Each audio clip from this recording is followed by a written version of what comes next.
If you want to try a mezcal, you're going to want to watch this. I'm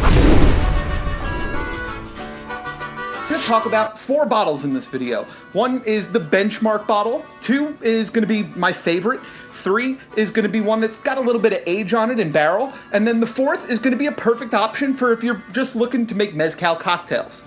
Now, before we get into the bottles, I do think there's some information that everybody that wants to try mezcal should know. If you're not interested in learning about mezcal and you just want to see what bottles I think are great, go ahead and skip, use the chapters down in the description. So one of the biggest misconceptions when it comes to mezcal and tequila is people seem to think that mezcal is a type of tequila, when in reality it's the opposite. Mezcal is the broader category.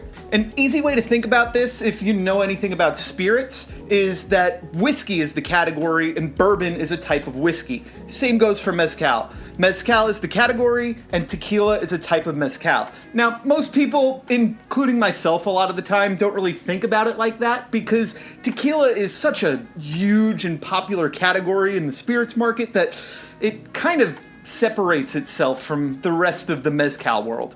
But the reality is that tequila is just a type of mezcal that abides by certain regulations. For this video, we're talking about the thing that everybody thinks about when they hear the word mezcal. That smoky, kind of sweet earth style of spirit that comes out of Mexico. Now, what do mezcal and tequila have in common? They're both made from agave, although tequila has to be made from blue Weber agave, or it can be a mixto. Let's not get into that. And they both have to be made in specific places in Mexico. Tequila within Jalisco, and then mezcal you get a little bit more wiggle room. There's a lot of different ways that people make mezcal. You can get like a pechuga, which is where you hang some meat in the still while you're distilling. You can make mezcals that really don't have much, if any, smoke to them at all, but I don't really find those that interesting. At least I haven't found one interesting yet.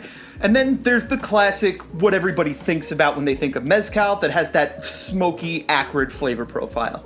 Now, I love this stuff. I also love Isla Scotches, so it may not be for everybody, but I think it is a category that's worth trying out, especially if you're someone that likes cocktails, because mezcal makes a very intriguing margarita. You can make some really good mezcal old fashions if you buy the right bottle, and there's so many more things that you can do with it. The other thing that makes bottles labeled mezcal different from bottles labeled tequila is the process that they use to make it. For tequilas, basically they're taking their agave hearts or piñas and they're drying them in ovens. For mezcal, on the other hand, it's a little bit different. So they're still harvesting the agave and then drying out the agave hearts, but the main difference here is the way that they're drying the hearts out.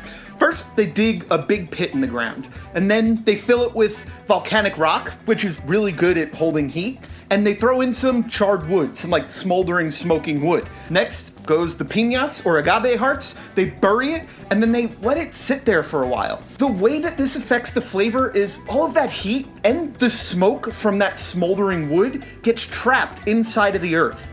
And that really, really does infuse the agave hearts with some flavors that you just don't find outside of the mezcal world. The result is a spirit that is smoky and earthy with a bit of agave sweetness, and these things can be really, really fun. So the first of these 4 bottles is Del Maguey Vida. Now, Del Maguey Vida is, like I said, it's the benchmark expression of mezcal. It has that acrid smokiness, it has that sweet earth, and it is something that is extremely widely available. And like I said, it is the benchmark for the style of mezcal that we're talking about. So if you haven't had a mezcal, it is a good spot to start. This second bottle is probably my favorite mezcal under $50, maybe even under 60, and it's half that. That's gonna be Gracias a Dios. Now, Gracias a Dios, it has that really intense smokiness, but it also has some really nice, like, sweet earth characteristics from the agave.